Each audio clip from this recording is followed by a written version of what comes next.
Subscribe to our YouTube channel and press the bell icon to get the latest updates. Ramayan में स्वर्ण नगरी लंका का अद्भुत वर्णन किया गया है। कहा जाता है कि इसकी की भव्यता से लक्ष्मण इतने मुग्ध हो गए थे कि उन्होंने रावण पर विजय प्राप्त करने के बाद लंका पर शासन करने का सुझाव दिया था।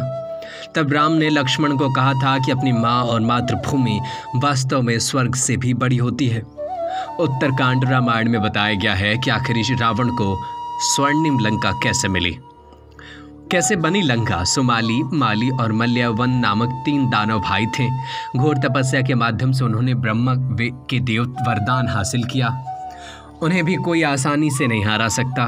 उन्होंने देवताओं से वास्तुकार विश्वकर्मा को आदेश दिया कि वे उनके लिए ऐसे विशाल भवन का निर्माण करें जो भगवान शंकर के निवास से भी श्रेष्ठ हो। इसके बाद सुवेला द्वीप पर विश्वकर्मा ने लंका के सुनहरे शहर का निर्माण किया। लंका की इस विशाल हवेली के चारों तरफ सोने की दीवार थी और इसके मुख्य द्वार सोने से सजा हुआ था। इसके चमक से पूरा शहर शानदार लग रहा था। एक युद्ध में भगवान विष्णु ने माली को मारकर सुमाली और मल्यवन और उसके राक्षस मित्रों को पाताल लोक भेज दिया। इसी बीच ऋषि विश्रवा के पुत्र कुबेर को धन के देवता के रूप में नियुक्त किया गया। कुबेर लंका से अपना काम करने चाहते थे। लंका का सुनहरा शहर उनके लिए पूरी तरह से उपयुक्त था, इसलिए उनके पिता ने उन्हें वहां जाने के लिए कहा। इस प्रकार कुबेर ने लंका पर कब्जा कर लिया। सुमाली राक्षस की एक बेटी थी जिसका नाम कैकसी था। सुमाली ने पुत्री का विवाह कुबेर के पिता विश्रवा से किया।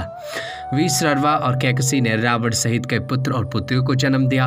अपनी घोर तपस्या के बल पर रावण ने भगवान ब्रह्मा से अत्यधिक शक्तिशाली होने का वरदान प्राप्त कर लिया। रावण ने कुबेर से सभी धन और भव्यता को छोड़कर लंका से वापस चले जाने को कहा।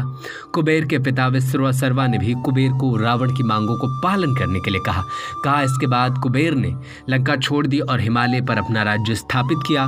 इस प्रकार रावण ने अपने पिता से विरासत में लंका को प्राप्त किया। रावण तीनों लोगों को अपने नियंत्रण में करना चाहता और इसके लिए उसने अनेक युद्ध किए। उसने कुबेर के क्षेत्र पर भी हमला किया। कुबेर के साथ युद्ध में रावण ने कुबेर को हराया और उसने पुष्पक विमान छीन लिया। लंका नगरी लंबे समय तक रावण का गर्व बनी रही।